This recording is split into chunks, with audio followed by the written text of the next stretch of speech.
Welcome to Prime Life. We call it Retirement 2.0. Leave each episode with tips and new ideas to help you navigate retirement in our new age. It's your time. Make it count.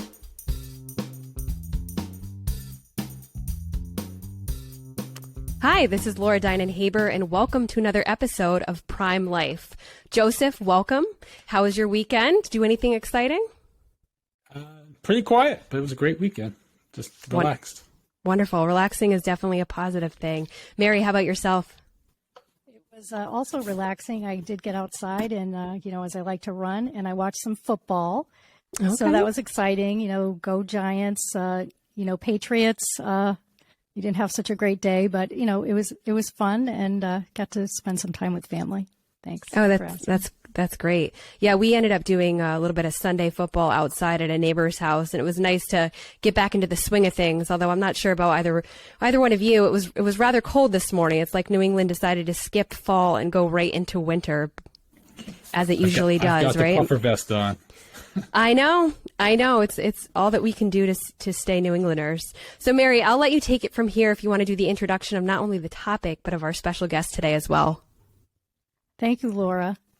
Well, it's my pleasure to introduce widely respected orthopedic surgeon and sports medicine specialist and author of Longevity Simplified, Living a Longer, Healthier Life Shouldn't Be Complicated, Howard Lux, MD. Howard, tell us about yourself and why you became interested in educating people as to how they can live healthier, longer lives more simply. Welcome. Thank you very much for inviting me. Appreciate it. I'm a late 50-something orthopedic surgeon. I've been very active my whole life. I've been running for 50 years, perhaps more. I just don't remember those early ones. And I've played other sports as well. And as I got older as a physician, I started to notice all these same disease patterns in my patients. And then I became very selfish. I wanted to avoid these same diseases in myself. I have a very active website, about 10,000 visitors a day, and I decided to change the information that I wrote about. So I started to add a longevity slant to it. Initially, it was selfish. I wanted to just learn about the topic, and to learn about it, I write it. And then I wanted to share that message. I got asked by a lot of people to write a book in a simple fashion that was easy to understand, and here we are today. Howard, I got to ask you a question. So you wanted to learn about it, so you chose to write about it. And in a lot of what we're doing in our business here is storytelling and getting out messages and wording. From the time that you started the website and changed, the longevity slant and got things going there, have you changed how you've been sharing your content, or do you find that the individuals visiting your site prefer the written form? Yeah. So I learn by writing. I read a little, I read more. I have to get those facts down on paper, and then I figure if I can write about it, get a few articles done, then I have a good firm understanding. And I share those because I want fact chatter. I want to know what the audience thinks. I want to know if I'm wrong, if I need to correct something or to change something. And the audience just seemed to, the demographics changed a little, so it became a little younger, a little more active, a little more female, interestingly enough. And it was just as well read as most of the articles that have been on my site for 10 years or more. Interesting. And congrats on the success you've had to date. It's exciting, especially to hear. Thank you. I'm a marketer by trade, and always loved hearing how entrepreneurs build their businesses. On a personal note, my wife's been to more orthopedic surgeons than I care to count. She was a runner, active, so she's had her share of surgeries. We talked about longevity a few weeks ago on the show, and I'm just curious. Tell us a little bit about how you see the longevity and the connection between what you've been writing about and your work, and help us paint a little picture there. So longevity, it's about the health that you carry through those years. So health span. Health span is better than longevity.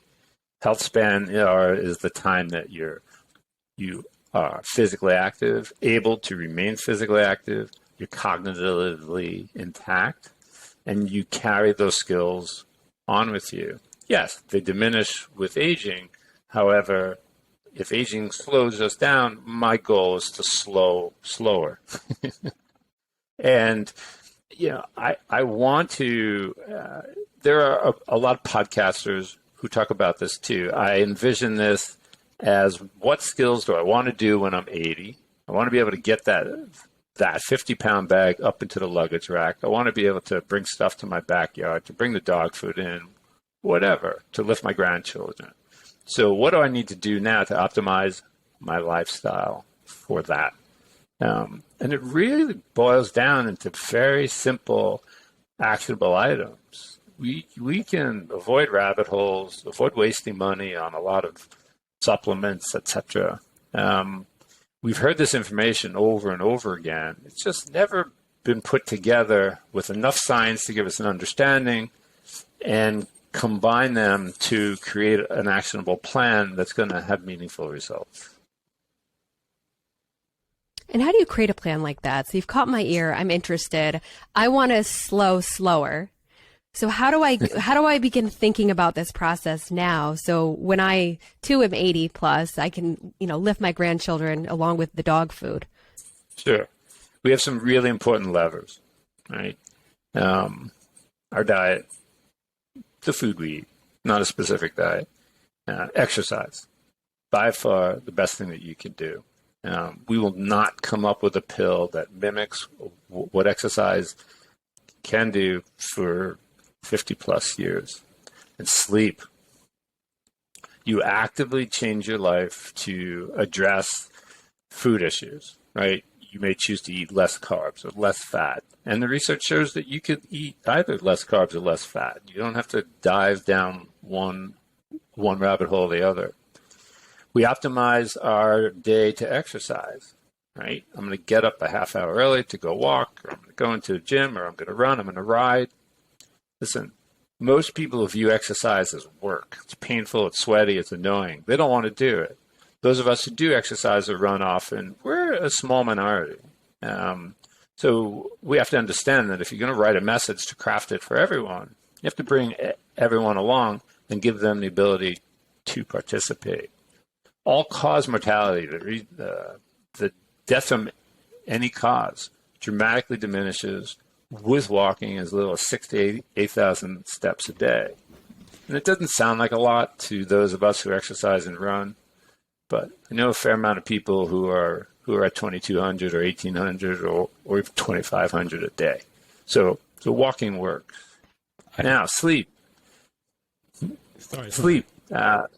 Sorry, Howard. Just a quick note. I read an article a couple of weeks ago about the importance of physical exercise, not just in longevity, but actually in reducing disease. Once you have, there's some correlation between the ability, how your body fights the disease as you age. I'll dig up the article and send it. So as I discussed in my book, most of the chronic diseases that will lead to our demise have a root cause in poor metabolic health. And lying beneath that is poor mitochondrial function. That's energy processing or partitioning. And people who are not metabolically healthy, and sadly the estimates are that's about 90% of people these days are preferring to burn glucose, which is not the preferred fuel source for our body. It's fat. We want to oxidize fats. It's much more efficient. There's less inflammation, and on and on and on. But when we get down this pathway and our metabolic health is poor, we're burning glucose. And that has many downstream consequences. And these diseases have a long area under the curve, meaning that people who are going to be type 2 diabetics in their 40s and 50s, they were showing the signs of it in their teens or early 20s. They're finding proof of this in thin college students now in some of the top schools in the region. There's a cardiologist who's doing some great studies in this area. And they're finding that these kids have insulin resistance, which is the earliest form of type 2 diabetes. So imagine in 20 years when they're 40, what that burden of disease is going to be. Now, all our systems are connected.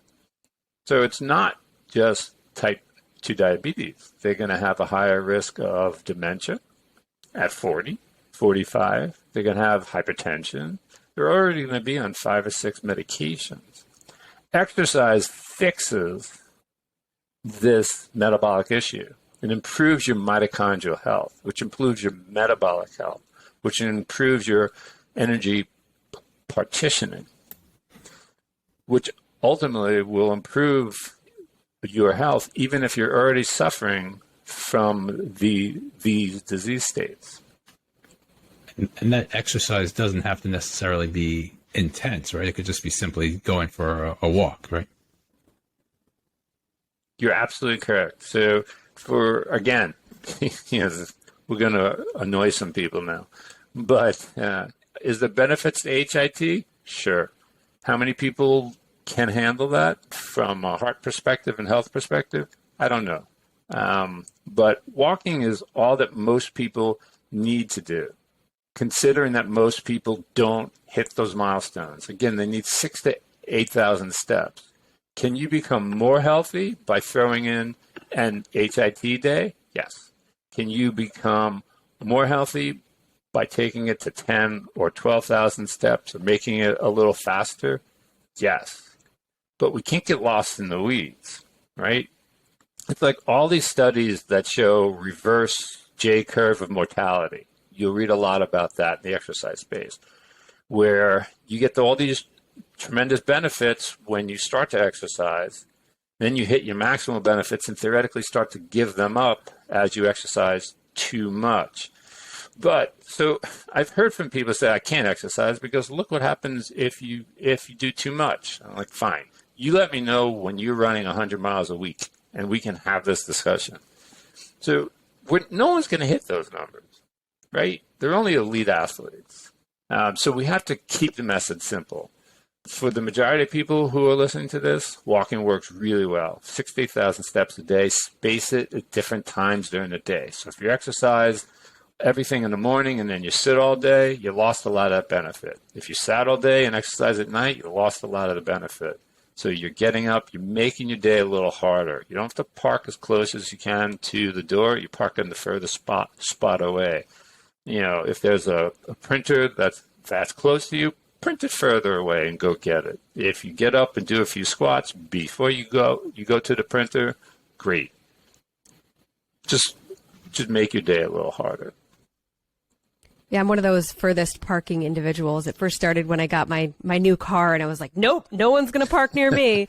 and then before you realize it, right? I mean, you're adding a few hundred steps just by going from that place to the store or wherever you're going to go. But I like that mentality, and I like the thought of, just start with walking. It doesn't have to be, this tremendous boot camp class. I mean, I happen to love those, but not everybody does. Walking works. I like that. Now, you talked about the college age individuals, and I'm thinking about a few people in my life that I know who may be step less or maybe not walking enough. Now, is there a point in age where is it going to be too late for somebody, or is it always the right time to start? What are your thoughts on that? And I think I know how you're going to feel about it, but I had to ask the question. Yeah, so if you put a 90-year-old in a test gym and you have them lift weights, they will generate new muscle protein that night. So you're never too old. It's never too late. Obviously, look, if you've had your third heart attack and you can't walk anymore, okay, it's arguable. But for most of us, there's never a bad time to start. The best time to start was yesterday, but it's okay. You can start whenever you want. Luckily, I dragged my kids along with me in this ride. So I implanted those seeds really early. And you can yell at them and tell them to walk and move and run. But if they're not watching you do it, it doesn't matter what you say to them. Family activity. Absolutely. You mentioned Howard, sleep earlier. I'm just curious to talk about that for a few minutes. There's all these people saying, get 9 hours, 7 hours, 8 hours, 5 hours. What's your thought about sleep? Yeah. So sleep is one of the most best preserved processes through evolution. Period. End of it. Humans have a need for 7 to 8 hours of sleep. Some a little on the low side there, on the 7, some in the 8. More can be bad, and less is certainly bad. There are 0 physiological processes that are not adversely affected by a lack of sleep. Period. Meaning, from a cognitive perspective, you're stupid after a night of poor sleep. Simply stated, you have a higher risk of having a heart attack. You have more insulin resistance. Your immune system function is down 30 to 40% depending on how little that you slept. So the consequences of poor sleep are intense. Now, I don't want to scare anyone. If you have one bad night of sleep, that's okay. What I was trying to get to earlier was that we make all these active choices to move more, to eat better, etc., to lift weights, but a lot of us don't pay the same attention to sleep, right? If you need this time to sleep, you have to optimize your lifestyle so that you get enough sleep. If that means starting to wind down at 9:30 and head on a pill at 10, so be it. And there are strategies to employ to enable your mind to quiet down so you can fall asleep a little earlier. I optimize my lifestyle so I can run in the morning. So if I want to be out on the trail at 6 o'clock, I know when I have to be asleep. And I'll force that issue. And I'll backtrack, which means I have to eat by here. I have to, get this done, and this done, and this done, and walk the dogs. Okay, so now I could chill out. So we need to optimize our ability to sleep 7 hours just as much as we work to optimize our lifestyle for eating and exercising. All right, so I got to jump in here. I am the mother of a 10-month-old, and sleep. She's, I love her. She's the best. She kind of makes it a little tricky for me. So she's sleeping better now. But for those of us who may not be able to sleep 7 consecutive hours, are there any tips or tricks to surviving that kind of brain fog and the things that we have to kind of work through? Yeah, I didn't succeed at that, so I don't expect others to. That's just a rough patch. The key is, look, it's the same thing with all these folks that I see in the office where I ask them if they exercise. Well, I used to. Well, when did you stop? COVID. Right. Ooh. Okay, let's go. It's 3 years later. So it's the same thing. You get entrenched in this new pattern of sleep, but you need to try and set a date there to check. Am I sleeping more? Could I sleep more? Is the baby sleeping? Because one day the baby, hopefully, will enable, a better sleep pattern for you. And I look forward to that. Mary, go ahead. It seems like the theme here is, and I read this in your book, Howard, that, we have to approach this like a marathon, not a sprint. So, some of the things that you're sharing with the sleep and the diet and the exercise, really is about, chunking it out and adding those, the attention in a way that becomes a habit. And also, I think when you do fall off the wagon, so to speak, to not beat yourself up too much, to understand that, okay, that's a little bit of a pause. But as you said earlier, it's never too late. And I really think that's a good message for people to hear, because I think sometimes people, as they get up and on in years, they sometimes think, well, I'm not going to bother because, it's not going to really help me at this point. So I really love that message that you shared with it's never too late, right? Do you find that people are asking, like in their 20s and 30s, like some of what you shared today, that they should start, paying attention to when you talked about the mitochondria, insulin, and whatnot, that, now is the time to start adapting ourselves and looking at what we're eating and exercising and all the things you mentioned, sleep, etc. Yes, it's really important, but that's a really hard audience to reach outside of the home.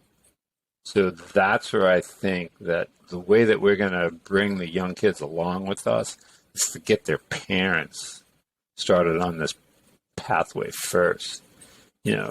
You can tell your kids what to eat, but they're going to watch what you're eating. You can tell them, you have to exercise, and it's not always sunny and nice, and they're not going to care. But when they see me run outside in the snow or in the rain or whatever, they get the message, and they'll start to emulate that behavior. So that's, I think, the easiest way that we're going to reach these young kids, unless you can show them data. There are times when I'll bring a lactate meter or glucose meter to work, and I'll test people, some young folks, and they're fascinated by it. We'll change their exercise pattern, and I'll bring them back in a few months, and I'll test them again, and they'll see that. They'll say, "Now I understand." But that's hard. So I really think that in order to reach these young kids, we have to start with the parents and let that information settle down to them. You mentioned the importance of sleep, which we all agree on, but you also mentioned the importance of diet and not using supplements. I think you said, right? I think I saw that. I'm not a fan of that. Not a fan. Okay. Would you encourage people to take like a melatonin if they're having trouble sleeping versus like prescription medication to help them sleep? Like if, what I'm saying? Like sleep's important. Can you say that one more time? What's the balance between the importance of sleep and taking something to help you sleep? Yeah, sure. Good question. It depends on if you optimize everything else, right? So what are the killers for sleeping? Eating too late. If you have food in your stomach, if your insulin is high, if your blood sugar is high, you're not going to sleep well. Drinking. Alcohol is a killer to our sleep. Now, a lot of folks will say that's not true. I drink and I fall asleep. Great. Yeah, but you're not sleeping. Sleep is an incredibly active process. Your brain is going through these cycles 4 or 5 times a night. Very predictable paths, whether it's filing away memories, it's cleaning out the dirt, it's doing all these things that it needs to do to prepare for the next day. If you medicate yourself with certain medications, especially sleeping pills, Benadryl, which should be avoided because on long term it can cause dementia, and alcohol, if you rely on these to fall asleep, you're not sleeping. You've knocked yourself out. So your brain is very flat. It's not functioning well. That's why when you wake up after a long night of drinking, you don't feel good. You're not ready to go. So I don't want to come across as someone who never drinks, but I rarely drink. And if I do, it's one, right? It's hanging out with some friends, and that's it. And I'll drink it early because I want it out of me, but by the time that I go to sleep. So I won't exercise too close to sleep. Again, you want your body to be metabolically quiet. You don't want all these hormones raging. You don't want any alcohol raging. You don't want any food. You can't walk out of a restaurant all full and then fall in bed. You're just not going to sleep well. You want to start to dim down the lights in the house about an hour before you're going to go to bed. Hopefully you can read a book instead of a really bright flat TV on your wall. You want to, and if you do watch TV or read a book, I have a different set of stuff that I'll watch or read when I'm getting ready for bed. It's mindless. It's not going to set me off. So once you've optimized all these strategies, if you're still having an issue, I can't recommend medication. So this isn't a recommendation for folks, but medication trazodone is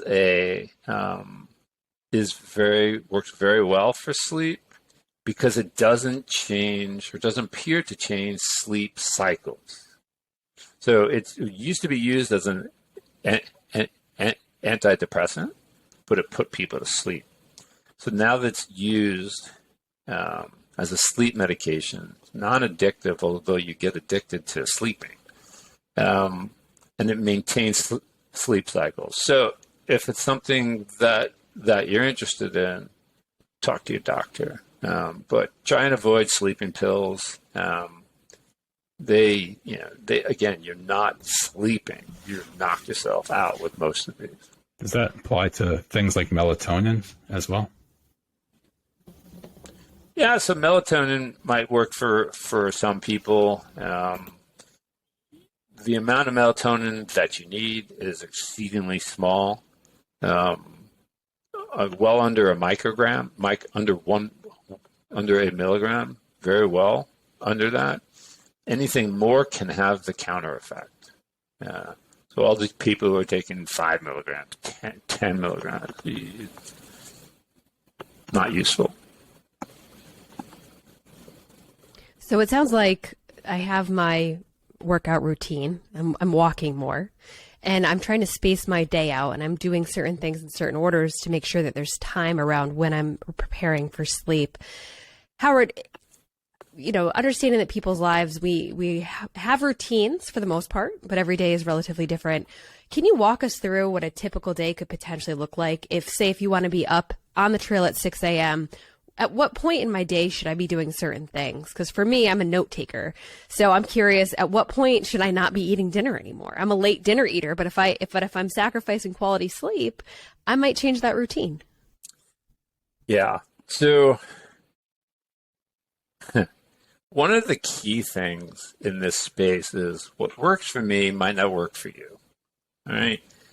As we talked about with diet, Kevin Hall, one of the best researchers at the NIH that there is in this space. You can lose weight on high-fat diets with low carb, high-carb diets with low fat, assuming they're isocaloric. We need high protein, so that stays the same in all these diets. I like to exercise in the morning.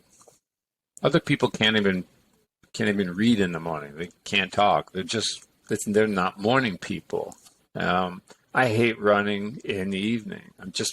My brain is too woken up. It's too worried about things. It's thinking about other things. I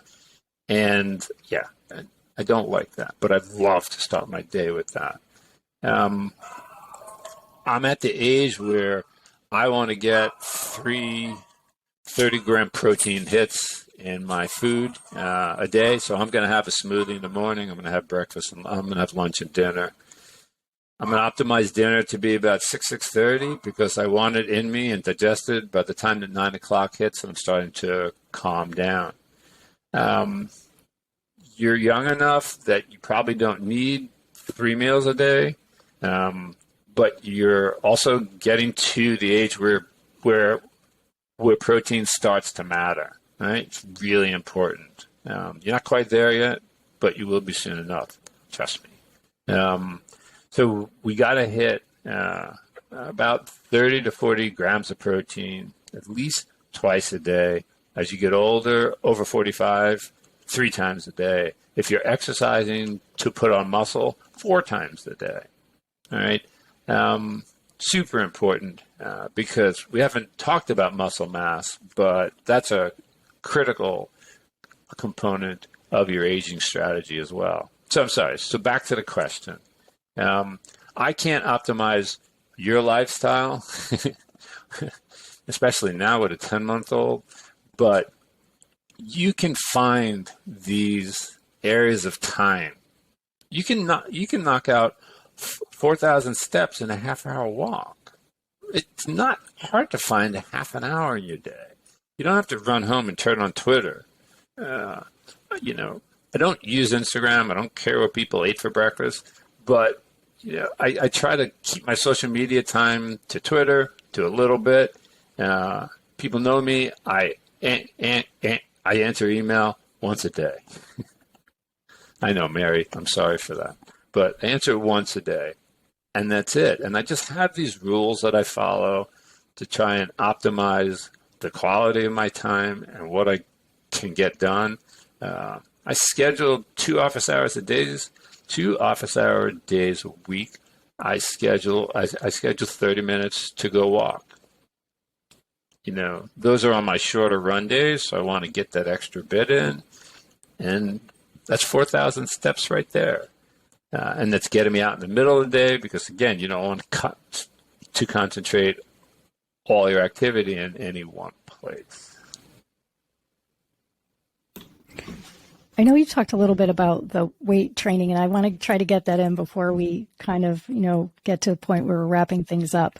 Could you talk a little bit about that in terms of as individuals get older, again, why is weight training important for them to consider as part of their exercise? Again, you talked about the walking, which I love, and I totally agree.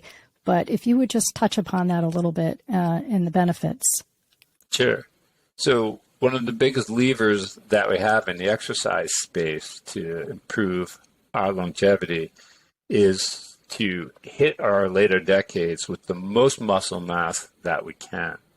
The people who live longest are those who have the highest percentage of lean mass when we hit 65. And the reason is simple and complex. Simple. One, we lose balance as we get older. We stumble, we fall. If you rest for 2 weeks, you will lose 20% of your muscle strength. If you don't exercise aggressively, you're never going to get back that lost 20%. So now you're at a lower baseline. Now you're a little more frail, you're a little slower. You have another fall along the way. You've lost another 20%. So your baseline function is declining over time. And it doesn't take a big break. You don't have to break a bone. It's just an injury that slows you down or takes you off the tennis court for 2 weeks. There's a process known as sarcopenia. Sarcopenia is age-programmed muscle loss. It's an awful process. It starts in our early 40s, late 30s even. And starting at that age, we will lose 1% of our muscle mass and about 3% of our muscle strength per year. It accelerates rapidly after the age of 60, 65. Once you've lost that muscle mass to sarcopenia, it's lost. You can't get it back. You can build the muscle you have remaining to improve your strength. You can hypertrophy or grow the muscle that's remaining to rebuild your bulk. But you'll never lose the ability to get all your muscle tissue back. So the only way to build muscle tissue is to apply resistance across it. Whether that's pushing or pulling heavy things, lifting, a sandbag, some kettlebells. This isn't a complicated routine. This doesn't mean you have to go to a gym. There are bodyweight programs that work. There are programs that include bodyweight, so you don't need anything special. 4 or 5 exercises, and you're done. You just need to provide some resistance across this muscle, across your muscles. It is very easy to maintain muscle mass. It is very hard to grow new muscle mass. All right, so if you need to build muscle, you need to work hard to build that muscle mass and hypertrophy or growth. But once you're there, once you have an adequate amount of muscle mass, it's a lot easier to carry them with you into your later decades to diminish your fall risk, your frailty risk, And also from a metabolic perspective, remember we talked about metabolic health.